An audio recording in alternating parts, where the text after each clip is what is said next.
Hello? Hello? Anybody home? Pardon my French, but you're an asshole. I am McLovin. This is Three is Company. We're good streaking!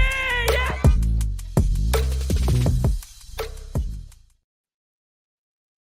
Three is Company. I am Q-Tip. Of course, we have Preston Poole and Kylie Osborne alongside with me. Make sure to follow us on Twitter at Q-Tip47, at Preston Poole 405, and at Kylie Osborne. We are on the Sports Animals YouTube, Twitter, and Facebook. We are coming to you in a video stream format. So love it if you check us out there as well at Sports Animal. Across all three of those different platforms is where you can find us on our live stream if you want to check out our beautiful faces and my crazy hair. So I really need to get this tamed. Like, you know, you don't realize how bad it is until you put yourself on camera and you're like, dang, you know? So, but Preston, how are you today?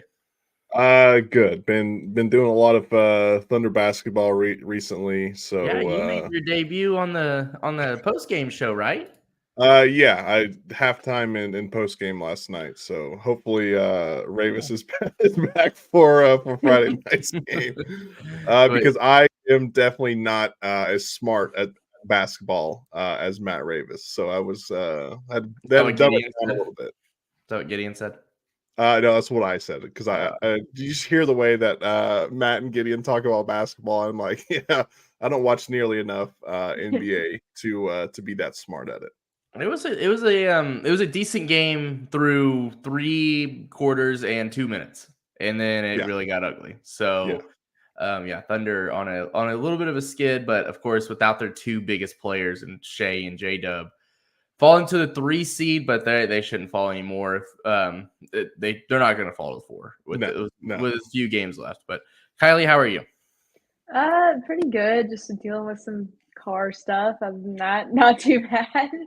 I really have been thinking, so my car has been acting weird, and I'm glad, I know our car situations are a little bit different, but we might be in the same boat soon, because it's and I'm sure we're going to get a car mechanic that comments that I'm a sissy boy and doesn't know how to fix it. But I turn the thing on and it sounds like it's revving. It sounds like it's whenever I go to stoplights, it's like, woo, woo, woo, woo. I mean, it is ready to, it feels like, it's like, come on, you can't keep me contained. It's like, you're a 4-cylinder Chevy Cruze, chill out. You know what I mean? I've got to humble my car a little bit. It's like, you can't go more than 78 miles an hour. If I put the Cruze on 78, you're struggling. Okay. If we were car mechanics, we wouldn't be sitting here doing this right now.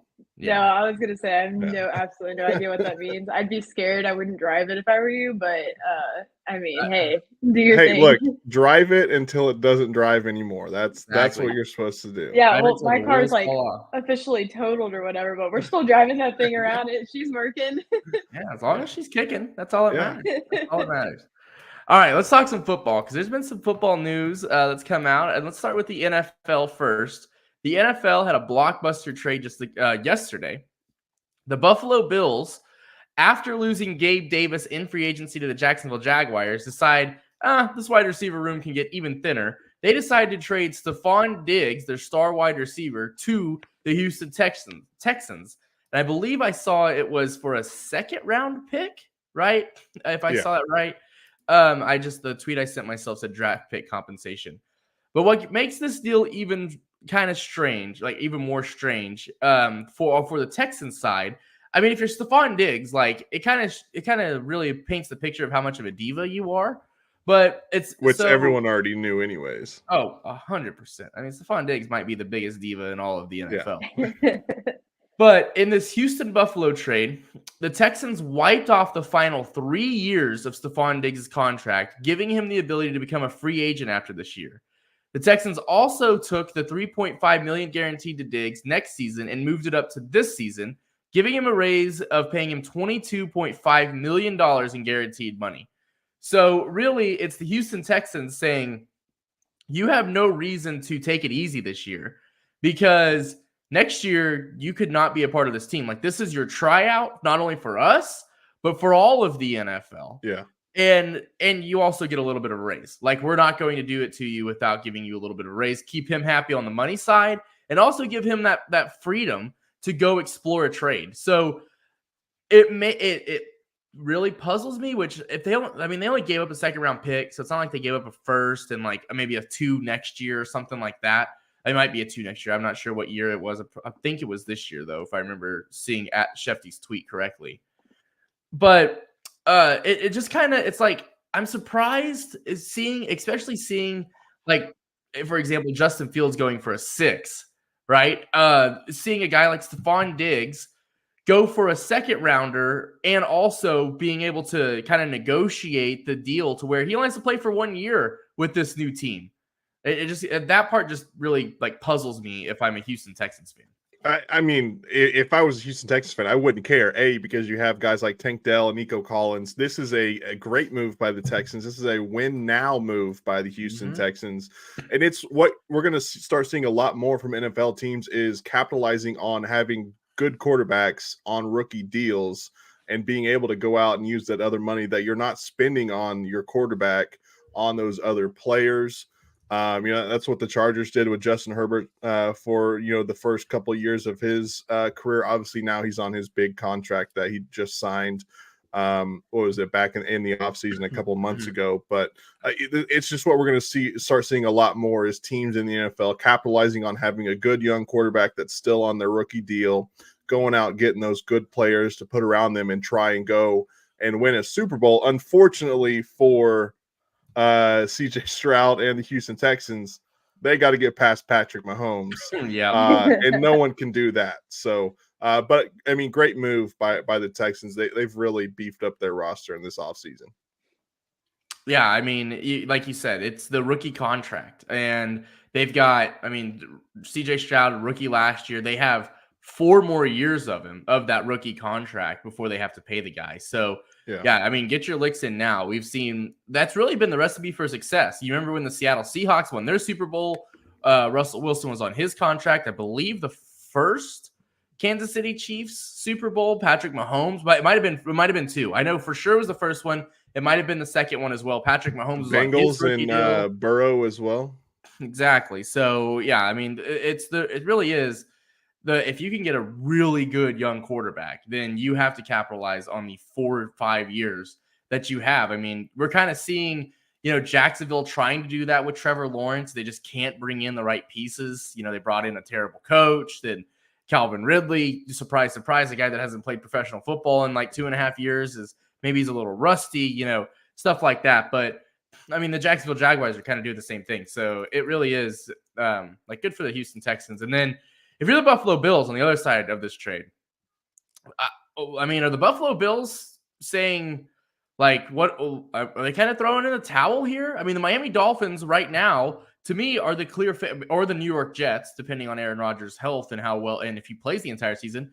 I mean, they're what, second, maybe third in the AFC East, behind. Like, I mean, the New England Patriots aren't going to jump them, but they've lost Gabe Davis, they've lost Stephon Diggs. The running game, I mean, with James Cook, it's like it kind of picked up at the end of last year.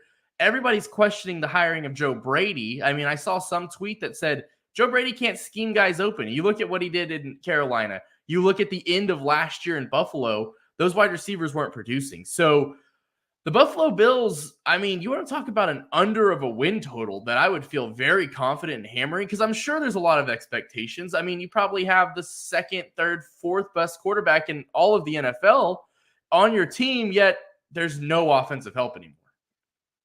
Yeah, there was a lot of talk of window closed. I think that's dumb. As long as you got that big, tall guy throwing the football around the field in Buffalo, your window is going to be open, right? Because he's a great quarterback. Does he do some stupid stuff every now and then, like try and run over guys, jump over guys? Yeah, but that's what also, makes him great too, because he can make those plays. But it's just I wouldn't say like a full 100% rebuild, because I think that would, be them getting rid of Josh Allen as well. They're not going to do that. He's just too good at the moment. But this is definitely I'll label it a retooling of the offense and of the roster, because they've gotten rid of a lot of guys. And let's not act like getting rid of Stephon Diggs, yeah, it's a big deal, but he's an older wide receiver, right? He's not a young guy anymore. And I think that in a draft class with wide receivers that is just stacked deep, they're going to be able to get a guy with their draft pick and make something happen. Yeah, no, I mean, and I saw that rumor too about Josh Allen being traded, which, I mean, if you're, I don't know, if you're the Chicago Bears, right? You call them and be like, hey, if you're really looking to trade that big tall guy, like you can have the diva from California. That would never happen. That would never happen. You don't think so? You don't think a number 1 overall pick, Caleb Williams for Josh would actually work? I don't think Josh Allen would want to go to Chicago, which I guess he's lived in Buffalo, which might be a little bit worse, but I don't see that happening. Fair enough. I think that Chicago is just dead set on Caleb Williams. I mean, that's fair, but if I'm Chicago and I hear that, like, I would much rather, if I'm the Bears front office, much rather sign up for Josh Allen over Caleb Williams, and it's just the known guy versus the gamble, right? And yeah, but then a couple of years down the road, Caleb Williams is better, and you're sitting there with your thing in your hand, looking like an idiot. It would take a lot. I mean, if Caleb Williams is better, yeah, Caleb Williams is better, right? Sure, okay, but you don't have to take the gamble knowing you're getting Josh Allen knowing he's a great quarterback. The only thing you got to protect Josh Allen is his health. Yeah, I guess, but it just I just still think the smart move would just to roll with Caleb Williams. But if you're the Las Vegas I'd Raiders, be down to take that gamble. If I'm the Las Vegas Raiders, though, I'm calling them. I'm like, how many picks do you want for Josh Allen? I hope not. There's too many damn quarterbacks in the AFC West. Well, I mean, they got a good wide receiver, so they got to keep. You want to talk about diva wide receivers? I'm surprised Devontae Adams hasn't been traded, honestly. Oh, I'm sure it's coming here in the coming months. I bet by the trade deadline, he is on a different squad. Okay. I like it. I like the call. All right. So that was the NFL big news. College football also had some big news. So college football, a group of executives came out from Stuart Mandel of The Athletic, wrote this story, said a group of sports execs and college presidents is proposing a football super league of 80 schools, pay players, collectively bargain, increase revenue, right? So this super league would have 80 teams, and they would have 7 divisions of 10 teams, and then the 8th division of the best group of 5 teams that would rotate every year. So it'd kind of be like relegation in soccer, right? I think isn't the Saudis, aren't they the ones that started the Super League? Or there was like rumors of it or something like that. Yeah, I don't think that's a thing. Yeah. Oh, it actually didn't happen in soccer. But I know more like the LIV thing where they just took all the like best golfers and kind of made that. Well, I mean, the Saudis, they have a soccer team where they've paid like Ronaldo, like that's like $1 billion a year. Yeah, but they have their own like soccer league in their country, the Saudi soccer league. Okay. Yeah, but they tried to make a super league, and it seems like this is kind of the same proposal. And it blows my mind the fact that we're getting into the 12-team playoff. We haven't had 1 year of the 12-team playoff, and we've already had rumors of 16 teams, and now we have these rumors of a super league. It's like, can we just let college football play out for 1, maybe 2 years before we try to blow everything up again? Like, what are we doing? It frustrates me that this is constantly trying to be changed, and you're having to see like, oh, like how would this league look? How would this league look? Let's worry about the 12-team playoff first, okay? Let's argue why a 3-loss SEC team should get in over a 1-loss Big 12 team before we worry about super leagues. That's what pisses me off about this. It's just the way the college, at least football, is going, right? You don't need the NCAA anymore. They're kind of just there. I mean, the rules that they make are stupid anyways, and no one likes them. I think everyone agrees that, NCAA is just kind of there as they can throw their logo on some of the stuff, right? I think the NCAA honestly is more important for college basketball. And even then, I think college basketball could split away and make their own thing as well. But I mean, I don't mind it. I think that would be a fun idea. I'm all for switching things up and making things fun. Well, I mean, I guess it's kind of now or never though, too. It's like things are already like switching up so much. People are like throwing out all these crazy ideas. You might as well do it now before it Yeah. gets like really put in place. Yeah, I guess that's true. Well, if you're curious about what the Super League, what kind of conference or division or whatever you want to call it, Oklahoma and Oklahoma State would be in. It'd be the Southwest Conference, right? I heard of that before. Arkansas, Baylor, Houston, Oklahoma, Oklahoma State, SMU, TCU, Texas, Texas A&M, and Texas Tech would be in the Southwest Conference with Oklahoma, Oklahoma State, and Texas. Checks out. Yeah, I don't hate that. I don't hate that at Yeah. all. I mean, it makes sense. Yeah. I mean, I guess. But if you're Oklahoma, you're like, if you're an Oklahoma fan, you're like, great, we get to watch Texas Tech play again, and TCU have their good year every now and then. And then, maybe if SMU, But you know what that also means? It's an easier road to the playoffs because all those teams suck basically all the time, Yeah. outside of a year or two. You give Yeah. SMU the firepower they're used to. That you never know. SMU might run the thing again. No. We need a coach that knows how to cheat better than anybody else. Like that SMU needs that so badly to bring college He's football already full in circle. LA right now coaching the Chargers.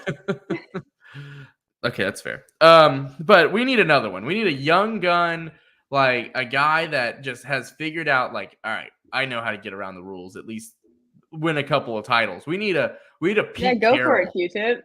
You Yeah. seem to be on the cheating Listen, train. SMU, you need somebody to go and scout games of your opponents and then give you the signals. You just call me, all right?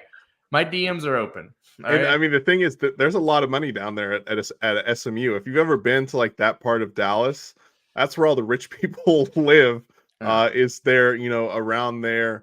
So I mean, there's a lot of money that floats around down there. But the issue is there's a lot more money at Texas A&M.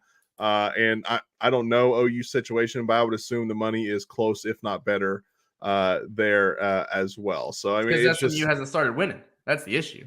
I mean, they can win all the games they want. It's not going to matter, right? But you have the established brands of the big names like OU, Texas, and Texas A&M is going to pay just about whatever they can pay to get their players. So I think they need an enforcer. And so if you need an enforcer that comes in with a crowbar with no morals, you call me SMU. Okay. We'll get those rich oil field boys back on our side. All right. That's all I'm saying. The guys that donate to Texas A&M have there's no way that we can't convince them to donate to SMU. You get the same result. You're But really the branding issue- yourself in the best light here, dude. the issue is now all those old guys that went to SMU back in the day and were paying the players to go to SMU, all their kids have went to OU, Texas, or Texas A&M. And those kids are the ones that are running the companies now. So you start the SMU connection from the wife. That's how you get an SMU donation. Yeah. I'm telling you, Preston, this is I've got $1 million plan. Something tells me that the oil execs' wives aren't making too many decisions. But honey, my school needs $1 million. We need to sign this quarterback. Yeah. I mean, they're not. I mean, look, never mind. We won't get into that. Go ahead, Preston. No. Tell us that you don't know the power of the thigh. I That's will. the issue. I'll take my foot right out of my mouth. All right, fair enough. All right, but no, that's kind of what's going on in the world of football. Preston, I saw this tweet today and I thought it was hilarious. Did you see that the St. Louis Cardinals will be without their victory blue jerseys until June? That's fine. They don't need. Did you see why? I'm sure something to do with Fanatics and being stupid. Fanatics can't ship them until they get them in stock. The company that makes the jerseys can't ship them until they get them in stock. What the hell does that mean? What are we doing? That just means that the MLB once again has made another bonehead decision, and just left all their stuff with a company that has no clue what they're doing. That's fair. Also, have you seen that the Oakland A's will no longer be the Oakland A's after this season? They will be the Sacramento A's for at least 3 or 4 years before they move to Las Vegas. Yes, I did. And did you see the 3-letter acronyms that will happen whenever Baltimore and Oakland or Sacramento will play each other. Yeah, I'm assuming it's a male body part. Yeah. Yeah. Just say it. I mean, a sack, if you will. Yeah, like it's BAL for Baltimore, so ball, and then it's SAC for Sacramento, sack. Yeah. So, yeah. By the way, the owner, and I'm not even going to mention his name, because I don't know it, nor do I care, because he's not a good person, of the Oakland Athletics, soon to be Sacramento Athletics.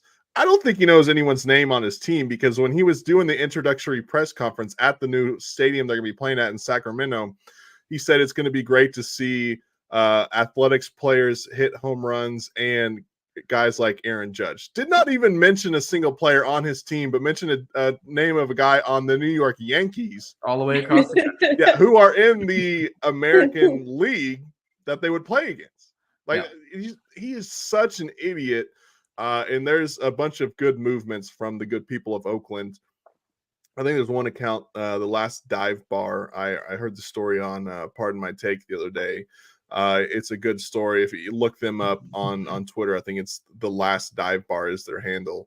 But basically, they had a meet and greet type thing before opening day there in Oakland.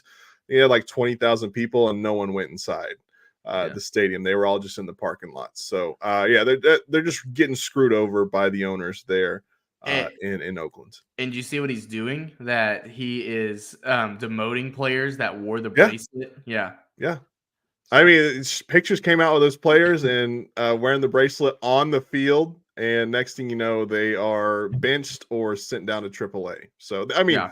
It's literally, and I've heard this take a million times, so it's not a new take. It's literally Major League unfolding in front of our eyes. Exactly the way the movie went. Yeah. I just hope they don't put a poster of the owner in the locker room and start ripping off pieces of him. I mean, it'd be fantastic. You might I don't know if they want to see that. Follow the script. All right. I think that is all the sports. I did want to. I'm going to talk a little Thunder real quick. We did talk Thunder. They suck right now, Preston. What do we want to talk about? What do we want to talk about?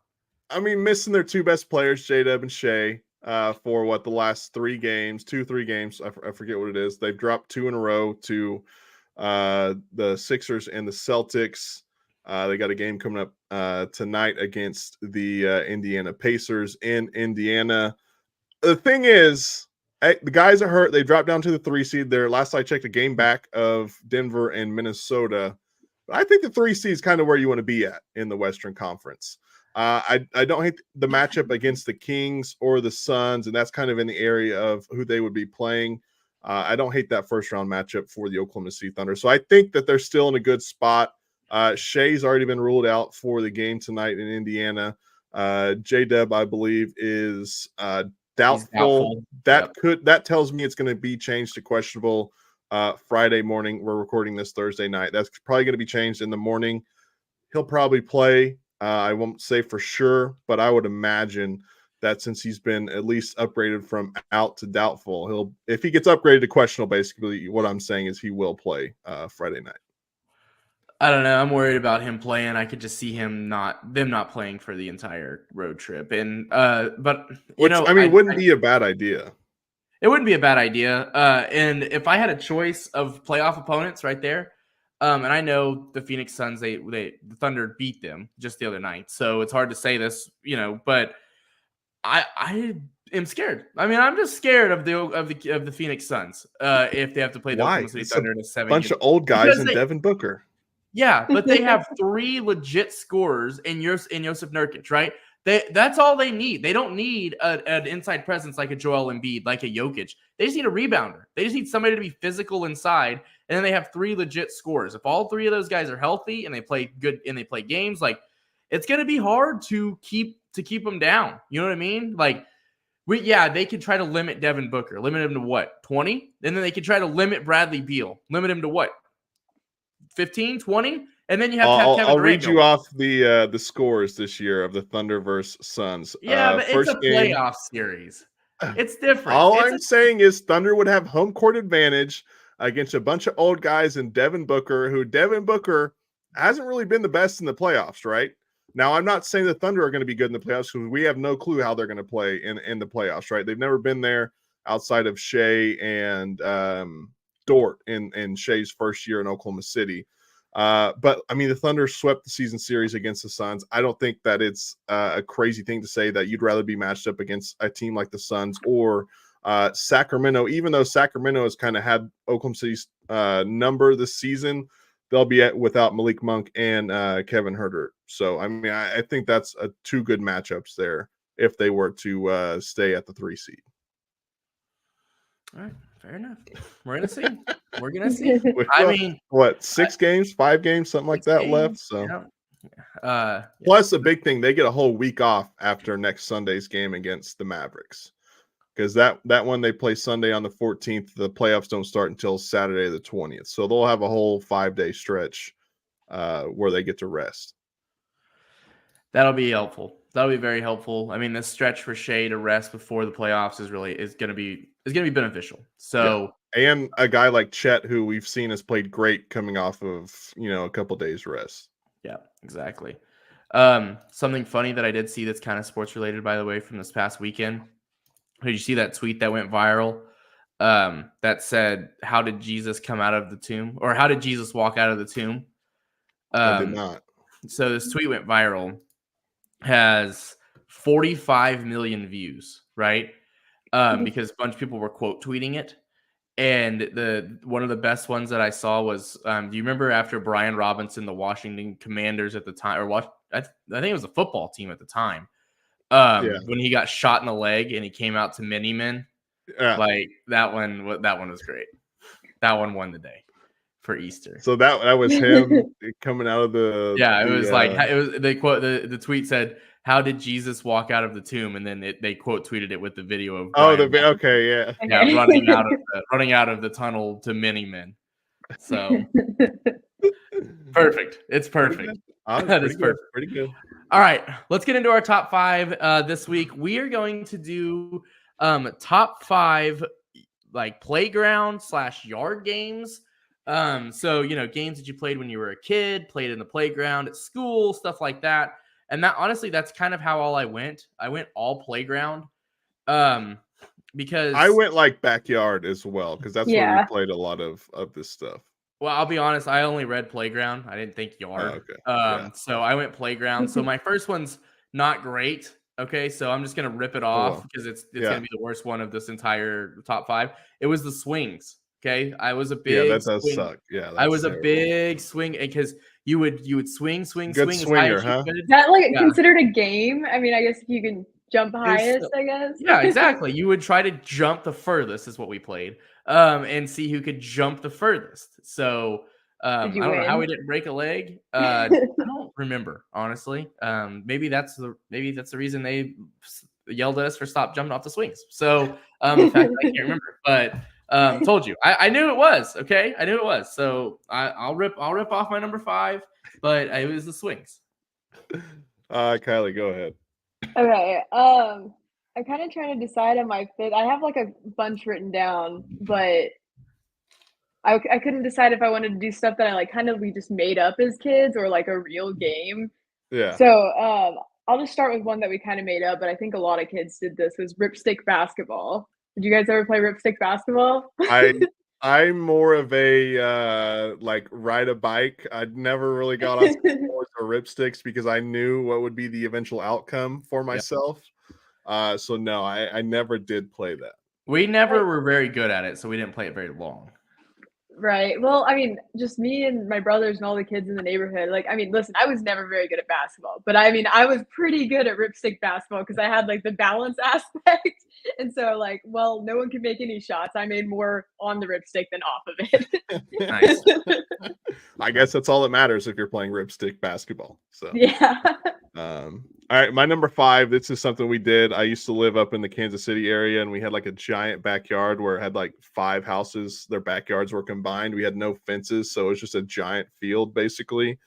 And we had a whole bunch of airsoft guns. So of course we had to have airsoft wars. The whole neighborhood would pull up. I once was jumping on a trampoline and got shot in the eye by one of the sniper airsoft guns. Great shot by the kid. I don't know how he did it. I was jumping on the trampoline. What's he doing now? I don't know. I haven't talked to any of them in probably 20 years since I moved, but yeah. What do you think he's doing now, Yeah. Q2? I don't know. Hopefully in the military doing something. Yeah. I mean, if he could hit me in the eye from 100 yards out with an airsoft sniper, it's pretty good. But yeah, we used to do that all the time. I didn't even think airsoft wars, man. We used to have so many airsoft wars. Yeah. Dude, those were so much fun. And then we were big paintballers too. So we never had the paintball guns. We had the paintball masks when we play airsoft, so we didn't get shot in the eye. Yeah. Kids, if you're listening, wear eye protection. Thankfully, I'm able to see just fine. Nothing happened to me, but wear eye protection. Yeah. Don't the goggles come with the little airsoft guns? This was like early 2000s. They weren't worried about Yeah, that. okay. I mean, I'm now. not that much younger than you, chill. Yeah, but they were just wheeling To be out fair, them though, things. The only airsoft gun I ever had was like a very small little pink one. So yeah, it came with goggles. Yeah, no. I mean, I had like the automatic rifle looking thing and like the pistol. grief. Like they were just trying to get them things out the door to all the kids. Yeah. No, I was about to say I don't remember any goggles coming with the airsoft guns. And if they did have goggles, you think I was putting them on at like 8 years old, 9 years old? No. All right, my number 4 is going to be wall ball. At the Tuttle Intermediate School, we had it was the worst built school. Didn't make any sense how they built it, but the cafeteria or the gym wall was massive, and they like built it perfectly to where there was nothing in front of it but concrete. Dude, many hours got put into wall ball on that wall. I mean, and you would. Somebody yell wall ball if they got it way out there, and you would show off the cannon of an arm, throw it from the grass and and get it to the wall because nobody believed in you. Yeah. And you would chuck that tennis ball all the way over there. Nothing better. Or you would, throw it backwards and have what to kind of ball did you guys use? Tennis. Tennis We ball? had tennis balls. Yep. I don't know. We had glitter balls. That was huge when I was in elementary school. Do you remember those things? Yes. Or the sky balls? The sky balls were fun. Yeah. What are the like the indoor like kind of tennis thing where you're in the enclosed room? What are those called? Racket balls? Racket. That's what we use. Racket balls. Okay.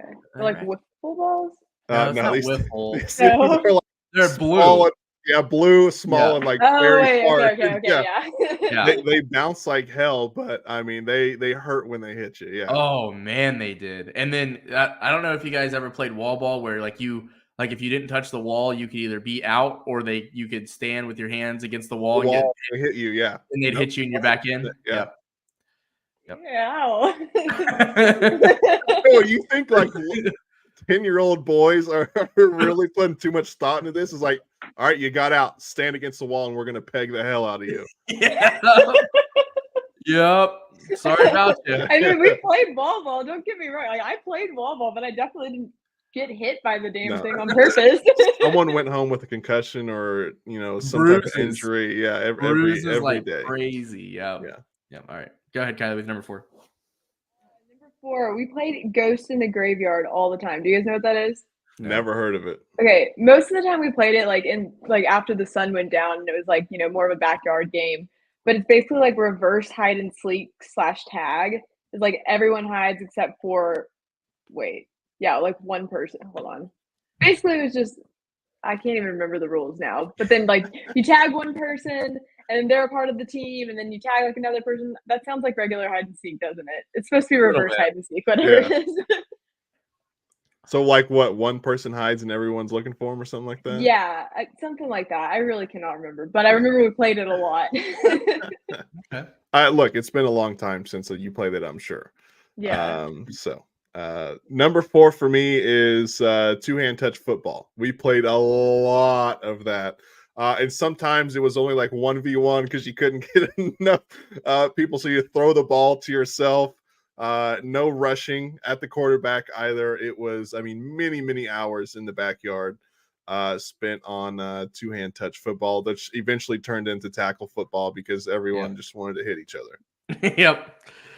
Yep. That one will make an appearance later for me. My number 3 is tetherball. So fun story about. So I lived right there by the school for the majority of my life. Whenever my dad lived over there, then he joined the military, and then my mom moved over there. Different houses, but it was crazy how close I lived to the school my entire life. But they had a tetherball, like rope and ball and everything, and they didn't take it down. So I would go over there after school. With me and my dad, and first stepmom, we'd go on a walk and we'd play tetherball with the dog. And that I like the dog that we had at the time loved to play tetherball more than anything, any animal I've seen ever love anything. Like, how did it the was dog insane. play? Dude, the dog would jump up and hit it with its nose. Like, I mean, straight, what is that? Air Bud type of game. Like, it was good. And the dog, and so like you would get tired of playing tetherball, and you would just walk away, and the dog would play tetherball with himself until it got tired, and then it would pop the tetherball and would walk away. Yeah. So I played that before I got into that school, and then as you get older and older, you actually get into the school. And before school every day at Tuttle, they didn't let you like I told you, the intermediate school that they built, one of the worst design buildings of all time. We didn't have a place to line up before school, so they lined us up outside. And so they lined us up outside, so we just played outside. It was like a recess in the morning. So well, I think we might have lost him. I don't know. Oh, all right. Well, all right. Go ahead and give your number 3 then. Number 3. Okay. My number 3 is ground tag. Did you play that? I've never heard of that. Ground tag. I bet Q-Tip would know what this one is. It's basically like, imagine you're on the playground, you're playing tag, but like the floor is lava. Like you can't touch the ground. So if you touch the ground, you're out, or if you get tagged, you're out, or whatever, you're in. Yeah, no, I've never even heard of that in my life. At my elementary school, we had a pretty long playground set. So there was a lot of where to run, that you could not touch the ground in order to do that. Yeah. So that was pretty fun. Yeah, no, I think we just played regular tag at my school, or basketball and kickball, which none of those are on my list, so I will say those. All right, number 3 on my list is wiffle ball. We used to have, because I went to Broadmoor Elementary in Moore. We had a wiffle ball / kickball field with a backstop and everything, kind of back towards the back property of the school, kind of where the playground was at. And we would just play wiffle ball and kickball all the time. So that is my number 3. I think we have Q-Tip back. Let's see. Let's add him in. You there? Oh. Dude, what the hell is wrong with my Wi-Fi? See, this is why I'm changing Wi-Fi companies, okay? Every single time I start to get passionate about something, my Wi-Fi just takes the joy out. I have went this week through the process of changing Wi-Fi companies, so I feel the pain. Yeah, I have my appointment this weekend. I'm getting my new Wi-Fi installed on Saturday. So yeah, I think I am too. Anyways. So back to my tetherball story here. So you get to school early, and you would work up a full sweat to play tetherball. So I mean, it's fantastic times. All right, so you guys have already went around once. Yeah, Kylie, just to refresh him. What was your pick? My 3 was ground tag. Do you know what that is? Ground tag? Yeah, it's tag on the playground. You can't touch the ground though, or else you're out. Oh yeah, I was never good enough at monkey bars and stuff to do that. No, I would have been screwed. And then my 3 was wiffle ball, because we had an actual wiffle ball field / kickball field at our elementary school. All right, my number 2 is going to be 2-touch football, and it's kind of the same lines that you just said, Preston. We had a makeshift football field, they painted lines for us. Well, I say that's where the middle school would practice football. Yeah. Is right out there, and they would paint the lines and everything instead of, I don't know why they didn't allow them to walk over the football field, but that's where they would practice football. And so we would play 2-touch football, and like you said, it does turn into tackle football after a while. And then the best one is whenever you're playing in the front or backyard with a bunch of buddies from the neighborhood, because it's never two touch. It's always tackle. It's always tackle, yeah. Yeah, and it only You got like a ends when somebody Ray goes- Lewis coming over the middle, and you're getting hit. Yeah, and it only ends when somebody leaves to go home pissed because you Or steered him crying. into the Someone's crying, and everyone's like, "All right, we got to quit playing." Yeah. Yeah, exactly. So then you just go in and play video games or something and chill out. But no, two-touch football, tackle football, or the game that we played at the football fields, and I'm sure you might see this at the end zone if they allow it still. We weren't allowed to bring footballs into the football field and tunnel, whenever we were growing up. So we had to, somebody would have their parents buy them a Gatorade bottle, and we would play what's the appropriate way to say the name of this game? I'm going to bring it up for my number 2. So hold off on that. Okay. So then we'd play that game, and I'll let you bring it up. But that's my number 2. Okay, my number 2 is kickball. Kind of like you said, Preston, our elementary school had, the whole field and everything where we could play wiffle ball at one point, but then bats were banned for even like the little plastic ones banned Of from. course, yeah. Yeah. Because it turns into not hitting the ball, it turns into hitting other people with the plastic with the bat, yeah. Exactly. So kickball was huge though, yeah. I just remember I was really, really scared to play it until I was like at least in the 4th grade. And then I was like, oh, I'm like one of the big kids now, so now I can play kickball. Mm-hmm.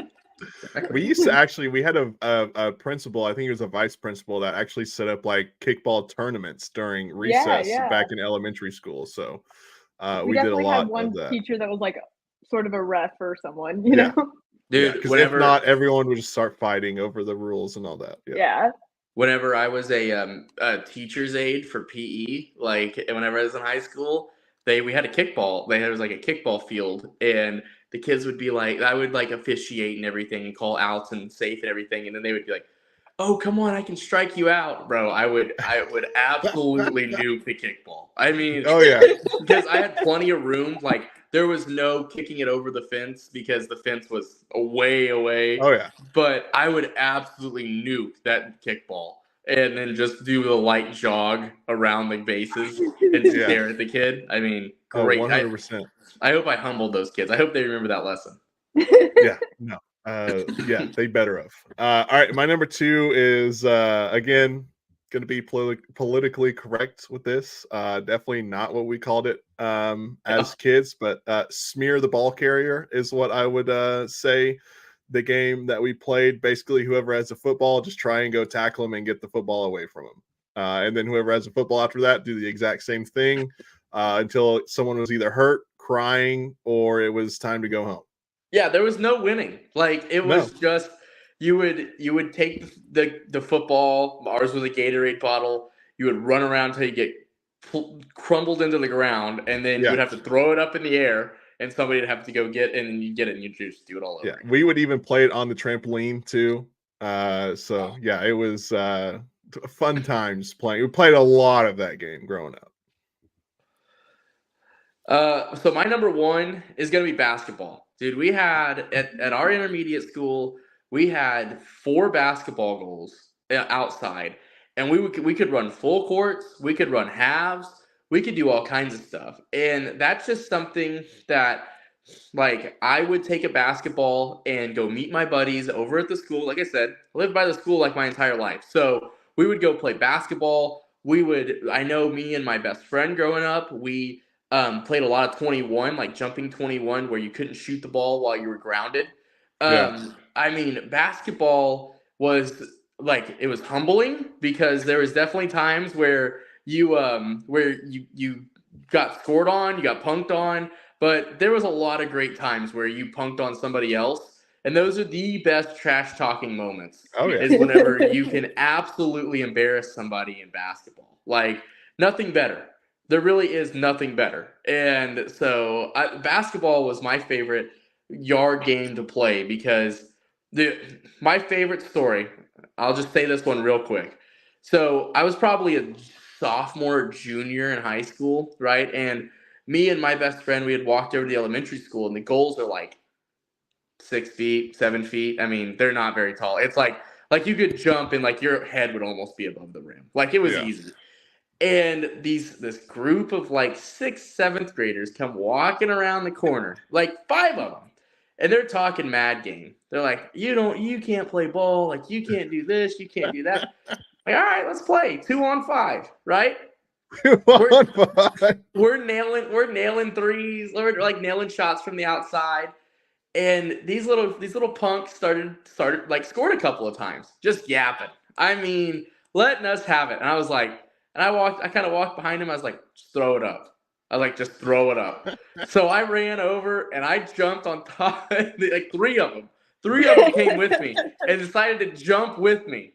Right? That was a mistake. I mean, I have never seen 3 kids hit the ground quicker. So I dunked on them so hard that I think we had to end the game after that one. So yeah. and I get it. They were way younger, but again, it's a humbling experience. No, you gotta learn them some stuff, man. Yeah. You gotta learn them. You gotta educate them. So, and there's a lot of great basketball trash talking stories, but that one was the most fun because I was never able to dunk on a 10-foot goal. So anytime I could say I dunked on somebody, even if it was somebody way smaller, I'm going to take the opportunity. Have to. Yeah. I'm so proud of you. That's really, truly incredible. I haven't grown since then. I think it's karma. Okay. My number 1 is got to be by far and away Foursquare.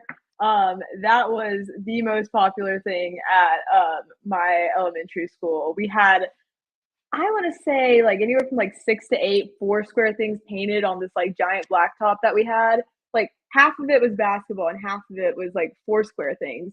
Mm-hmm. And man, we had just lines and lines of people waiting to go through. So we'd have tournaments every single like recess for the longest time.